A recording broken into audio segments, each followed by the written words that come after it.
It's okay to not be okay. That was a slogan here in the UK for men's mental health. And it was kind of encouraging people to identify with their own mental struggles or their own mental vulnerability. And it was encouraging people basically to say, I'm not okay. That was the drive of the campaign. It's okay to not be okay. It's such subversive language when you start to think about it. It's so contradictory, so confusing. It's okay to not be okay.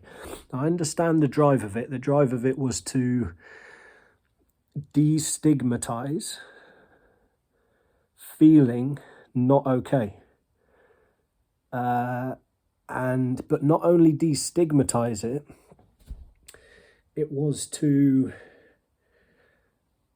almost celebrate the sharing of it. So what it actually did was it encouraged, and the idea was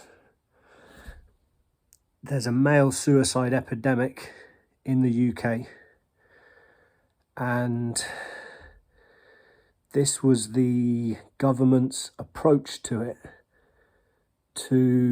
because the thinking was men are killing themselves because they don't have an outlet for their thoughts and their feelings, so they get to such a desperate place that they take their own life, which is pure tragedy.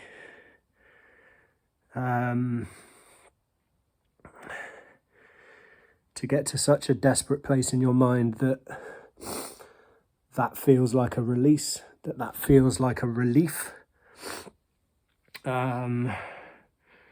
It's tragic, really, that anyone gets to that stage.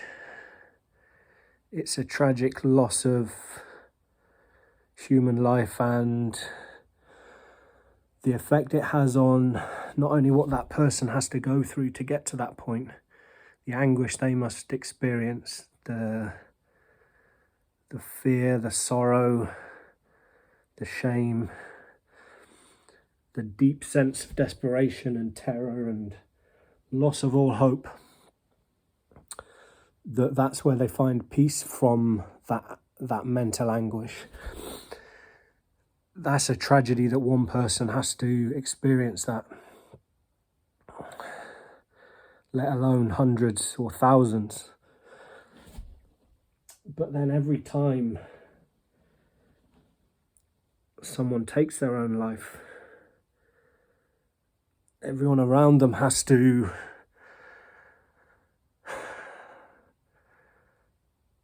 try to understand what's happened, and no doubt will reflect on what their role, what part they played in it, and it must create guilt and shame and regret and despair in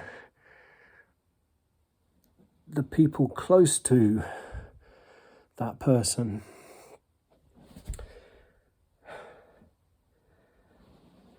So I understand the drive to stop people from taking their own life. And the drive was, it's okay to not be okay. But what it does, the message it gives you, the language is so contradictory. What does okay mean? And what does not okay mean? Because you're saying they're the same thing. It's okay to not be okay. No, it's not okay to not be okay. And what they should have said is there's no shame in not being okay. Not it's okay to not be okay, because it's the opposite of being okay. Not being okay. It's such terrible use of language, and people are only going to feel more lost if they follow that advice. So I think it's one of the most counterproductive campaigns there was. And I'm going to talk more about that in future videos. That's 5 minutes. Same again tomorrow.